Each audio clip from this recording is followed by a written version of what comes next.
Сайн байцгаана уу хүн үзэгчдээ. Өнөөдөр манай de facto нэвтрүүлгийн зочноор Олон улсын Байгалийн Баялгийн Засаглалын Хүрээлэнгийн ерөнхийлөгч ноён Даниэл Кауфманн оролцож байна.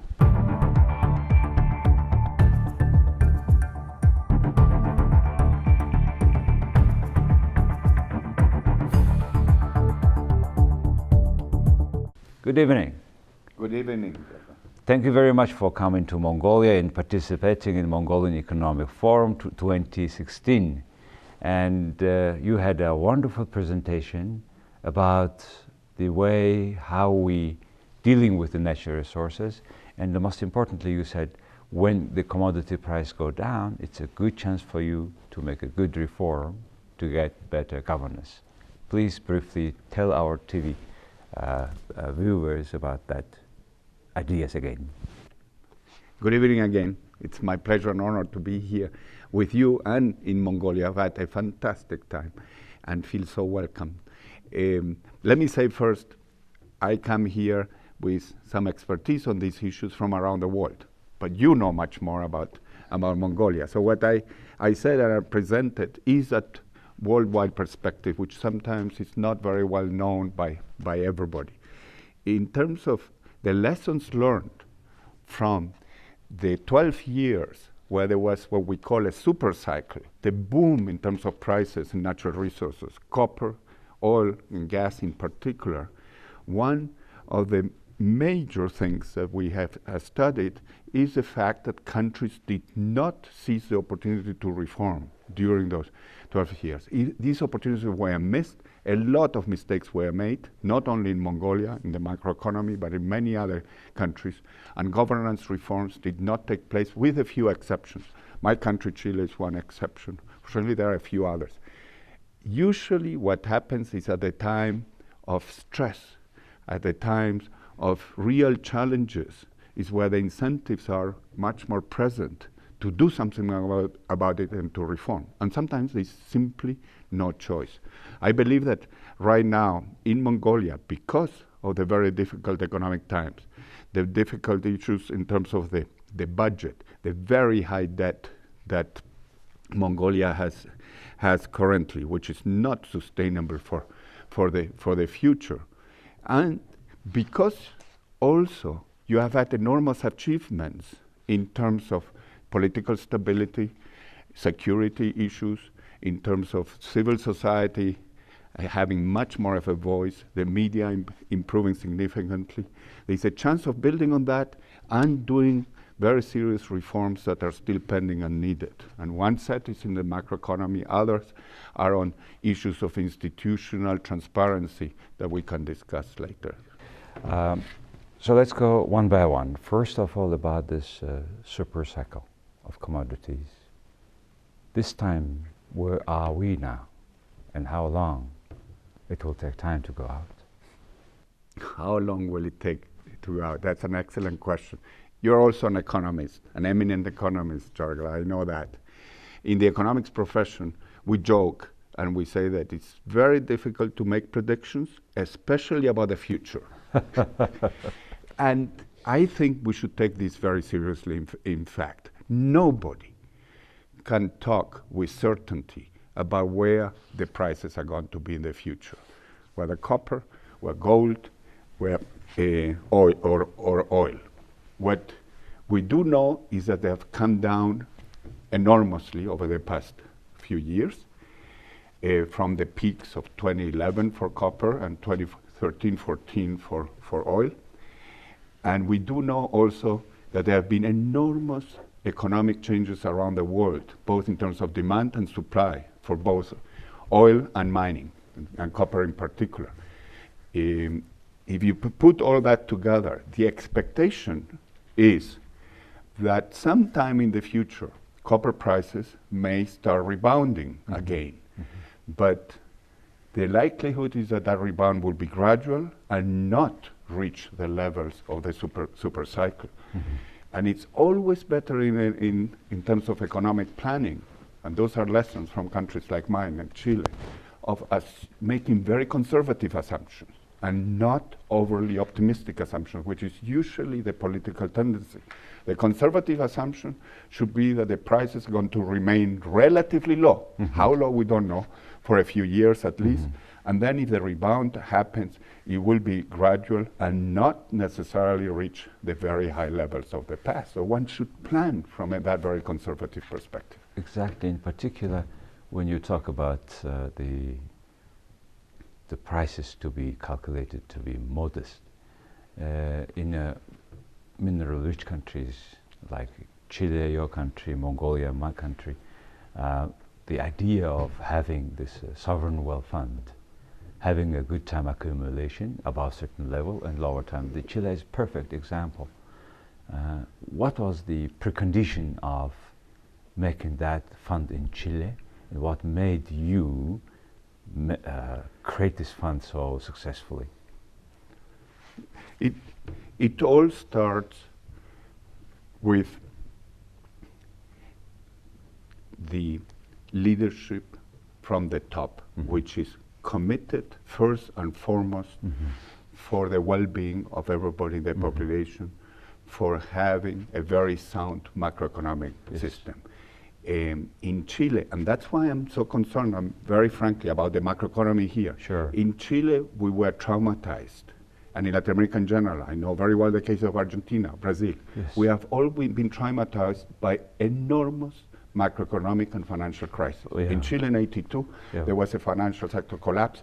The poverty, the financial crisis and cost that came about was enormous. We learned from that lesson. Never again, no more hyperinflation, no more enormous fiscal deficit. We have a rule. Not only we have a rule, like here, about fiscal rule, but we implement it, and it has to be absolutely done.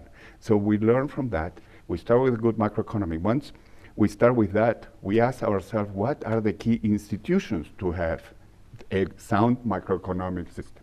In the cases of resource-rich countries, because the prices come up and down, they're so volatile, it will always be the case that the revenues that come from year to year, they're going to fluctuate. So how do you manage then expenditures and savings and investments in a sound, longer-term way? By having a fund that during the good years, you save. During the bad years, how did you fix that spend. level, depending on about a certain level of copper price? Right. Chile is the #1 richest country in copper, and delivering it today also. And what was the level of price that you agreed, one? And secondly, where you kept, where did you keep the money, abroad or inside? Please tell us. And who was the leader? Who was the president that time? Well, all this happens essentially after the dictator. We had the dictatorship, Pinochet, until 1988, 89. He lives in the late 80s, where he thought he could stay for a long time because he had full control of also the press. So he goes to a plebiscite, yes, no, and he loses the plebiscite. Democracy starts again, and that's President Elwin comes in first, and President Lagos. And under their leadership, and then President Frey and Bachelet, under their leadership, these macroeconomic and institutional reforms immediately start. We had 45% living in poverty, under the poverty line in 1989 when Pinochet leaves. Already 3-4 years ago, it had come down to less than 15%. Today it's even less. So I've been these major reforms. During those times of President Elwin and Lagos, these institutional reforms of macro are put in place, including the sovereign wealth funds. The best experts are gathered, and many are Chilean, and also with technical assistance from outside. And one makes the calculations based on what are the long-term prices from the past of copper, what's likely to be, and then one basically runs a model and says, okay, the probability is that on average, this is going to be the price, because one has a lot of data. Once you know what the likely average price is going to be, if it goes significantly above it, then you save. If it goes significantly below, then you do it. And those I mean, there are their technical issues in terms of the formula, but basically you base it on a longer term assessment. The point is, which is really important, is that all this has to be put in place and to save during the boom years. The whole discussion now, unfortunately, in Mongolia, it's good that there is a debate about sovereign wealth funds, but it's really late. This should have happened during boom years, and a lot of savings should have gone there. To discuss now that a lot of money should go to a sovereign wealth fund in Mongolia, it's too premature. What is the pity with our governance is here that we knew that, and many people went to Chile. Many parliamentarians, I remember, went to Chile, meet the people. I was with one of the group, and I visited the Chile Foundation.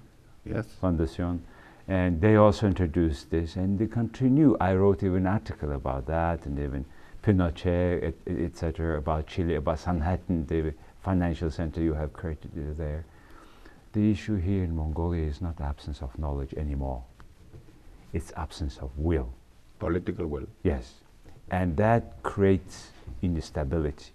And talking about this political will and political stability, I'm concerned now, this major mining issues, projects, which is the key, the frame of the current major bone of the country's economy, being too much politicized. Now I'm afraid of it being another political fight issue, and maybe during the election it may play an important role. How to avoid that? Because mining is something long-term. Right. And what is the best experience in the world to get all these different political parties agree to do the same thing in whatever conditions on particular major projects? Is there any mechanism? Well, there are a number of options.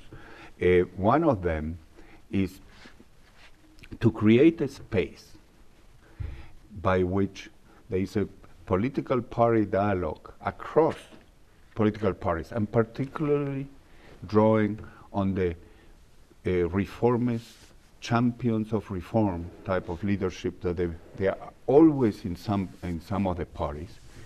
But one creates a dialogue across the parties and starts from the premise with facilitation from others and outside. There could be civil society leaders, experts. We have also been facilitators in such exercise, like in Ghana. I've helped in Argentina in the past. And you start from the very basic question: what is absolutely fundamental for the national development of the country in terms of the conditions today and what needs to be addressed? From the experiences of what we know works around the world and what doesn't, can we at least reach consensus and agree on some fundamental issues? For instance, what are the rules of saving and spending for sovereign wealth funds? That's a technical issue. Why can't one agree? For instance, what are the best practices in terms of embarking on investments regarding mining? Because there are very legitimate concerns that should be heard from different factions, including civil society, regarding environmental issues. There are issues, there are social issues, but they can be addressed. The problem arises is when one takes extreme positions, where only companies that can be very powerful, they rule, or what we have called it, they can capture the system, and they do it without concern. They may do it without concern for the environment. They don't pay sufficient taxes and royalties to the government. So how does one negotiate a deal which is good enough for the government, for the local community, and so on?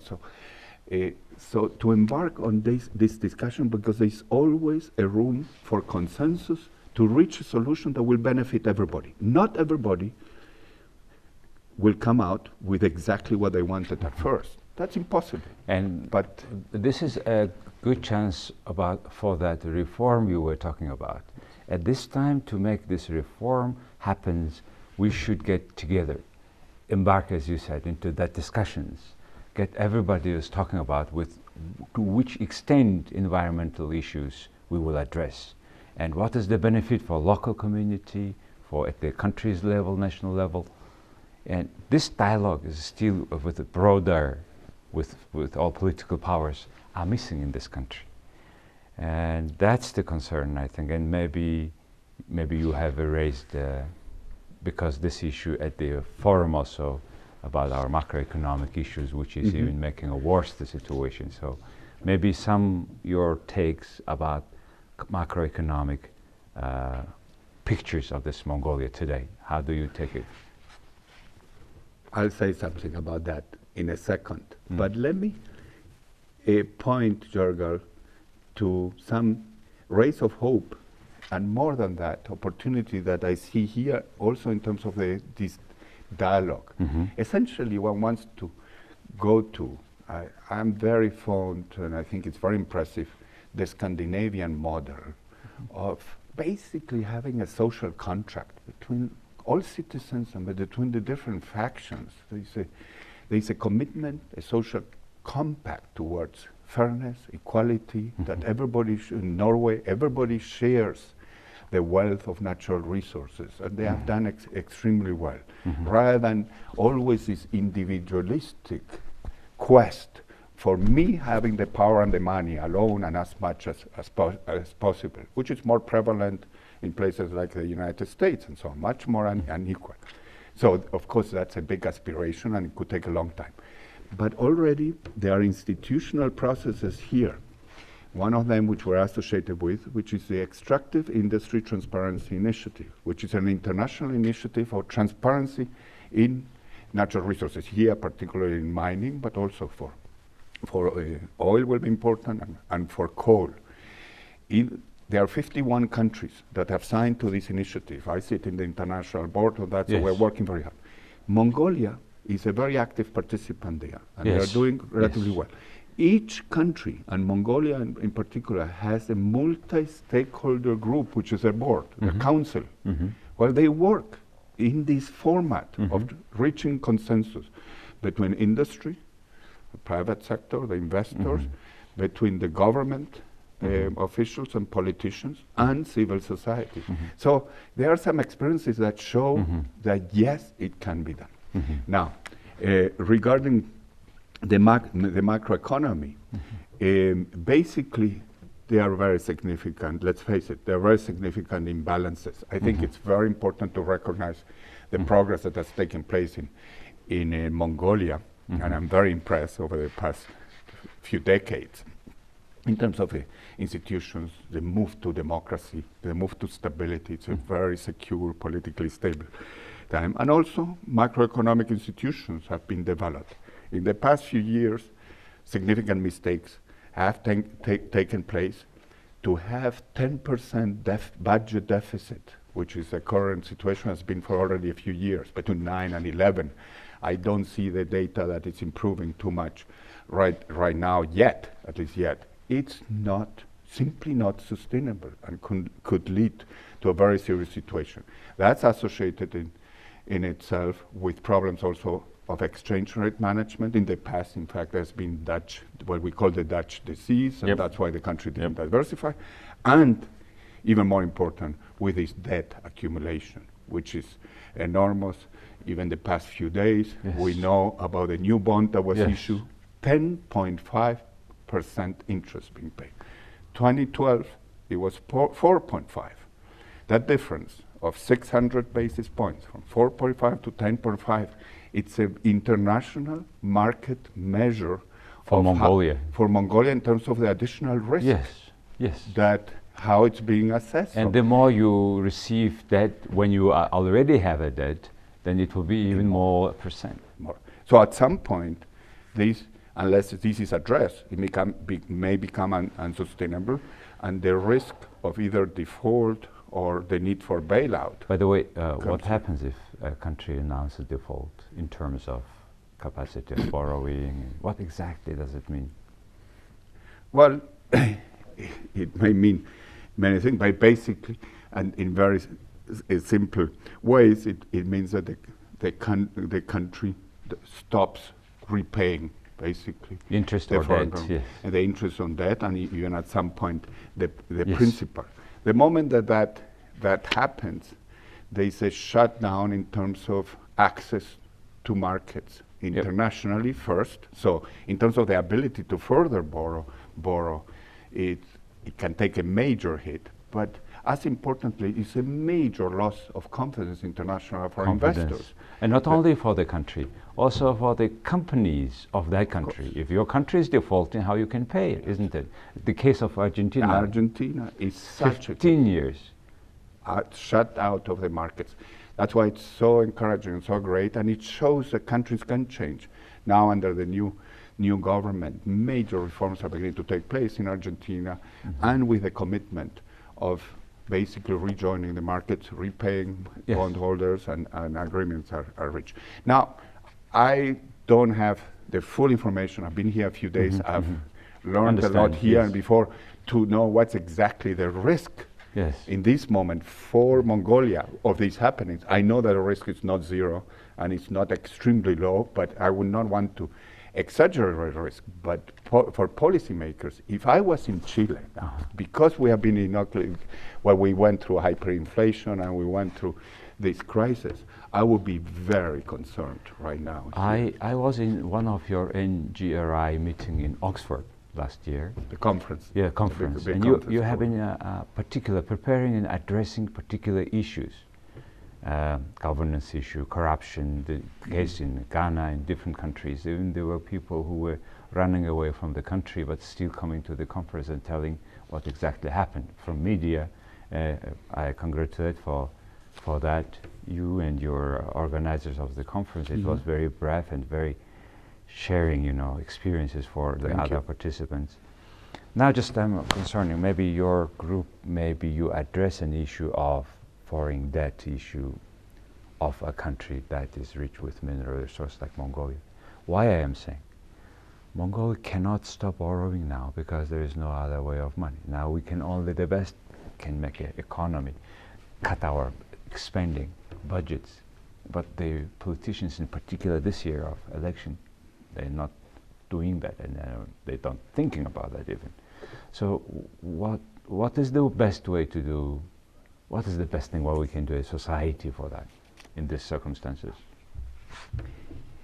Of course, the most important part of your question will be in the details, and those details, the expert in Mongolia, like yourself and others, and the best technocrats in government will have to determine. I know for a fact there are technocrats in Ministry of Finance and others that are very concerned about the situation here in Mongolia, and they know that something has to be done. As you said, the problem may be with political will.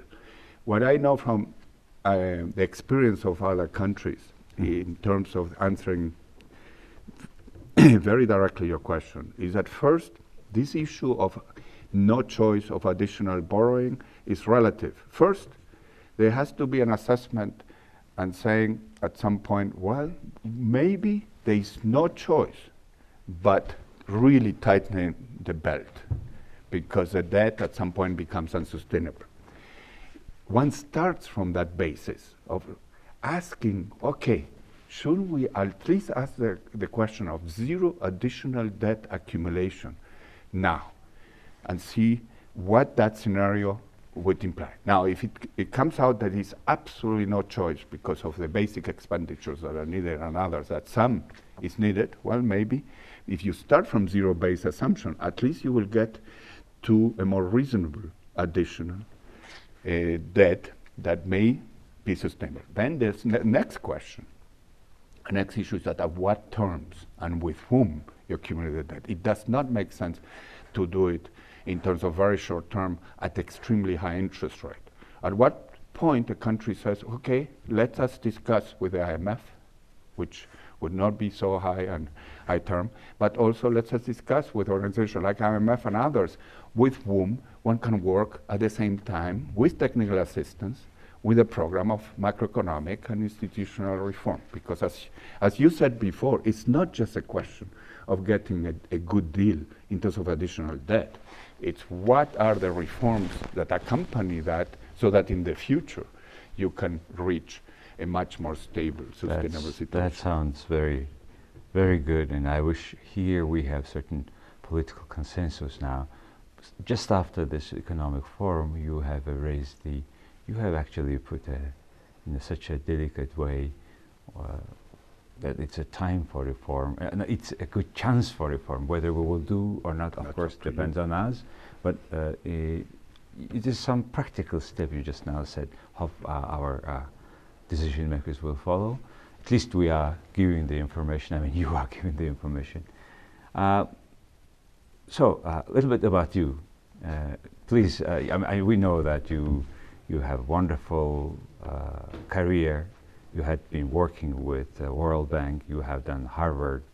Your master and PhD in Harvard.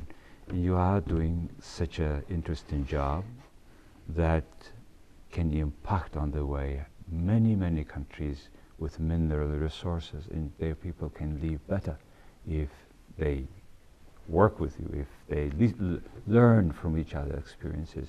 What is the most exciting moment or things from your job you found so far? No. Let me quickly point to two moments that changed my view of what I wanted to do in the world. One was still a teenager, in fact, a youngster in Santiago, Chile, having a relatively comfortable middle-class life and living and going to decent schools and so on. But knowing and reading that there was so much poverty. So I would go to the other side of town and try to understand and talk to the people, which usually the middle or upper class people would not do. So seeing that poverty is that when I decided that I wanted to study something and do something that I could help, the inequality and the poverty issue. And that's how I got committed to development. And I started studying economics and economic development and so on. And that was the economic part of the study. I do economics. I go to the World Bank, which is economic development. And my first job out of Washington, after quite a few years of being a traditional economist after Harvard, I got to Ukraine to open the whole program of the World Bank in Ukraine when the Iron Curtain, the Soviet Union, falls. Second day in the job, I was asked by a deputy minister from the old Soviet times for real estate, for a bribe. So as an economist, I learned that day, and of course we said no, we had a major complaint, there was a bit of a scandal, but I realized that day that just being a smart economist and writing about economics was not enough. One had to understand the political context, anti-corruption, governance, and that's when I started all this work on governance and integrating the data approach, being very technocratic about it, but saying economics alone is not enough. It has to be put into what one does with institutions, with governance, with anti-corruption, for a country to develop, which is what we have done in Chile. That's why your international governance index, based on this experiences, what you have just now mentioned, and a lot of statistics, make many people in a country like Mongolia thinking, looking at our issues from different perspective. Thank you for that job. And final question, you said about your hobby. You like, tell us a little bit about your family, please. Oh, I'm very proud of my family. My wonderful wife, who has worked for many years at the World Bank. She's from France, and I have two kids. One which is entering college now, the other one is in college, a girl and a boy. We live in Washington, D.C., and I'm constantly traveling around the world, but we have offices, a big office also in New York and other places. And I wanted to say we have just opened with Dorch as our director here, who you know, an office here. Your office in Mongolia. In Mongolia, and we want to collaborate and do much more with Mongolia, and we had excellent meetings with the top officials here and with NGOs and so on. We are very excited to do that. My hobbies, I still, even with my gray hair, every Sunday we have had for 35 years our soccer group, and we play soccer, and I'm a big fan of Barcelona, of course, and I also love skiing, scuba diving, and bicycling, and opera, of course. Daniel, thank you so much for this interview and for visiting Mongolia and opening your office. And what you said would be good thoughts for Mongolians who want to have better society with these minerals, riches we have. Thank you very much. Thank you. I think Mongolia is absolutely wonderful. It has had enormous achievement, I said, but it has serious challenges. If they are tackled, you can be a country like Chile, like many others that have been very successful. I always say we can discuss until midnight whether the glass is half full or half empty. Yes. I think it's half full, but it's fragile. It's fragile, so it needs taking care of it. It needs attention. So thank you so much. Thank you. Cheers. It's water. Thank you. And I know why, because it's the first of the month. Okay. Хүн үзэгчдээ өнөөдөр манай de facto нэвтрүүлгийн зочноор Олон улсын Байгалийн Баялгийн Засаглалын Хүрээлэнгийн ерөнхийлөгч ноён Даниэл Кауфманн оролцлоо. Их баярлалаа.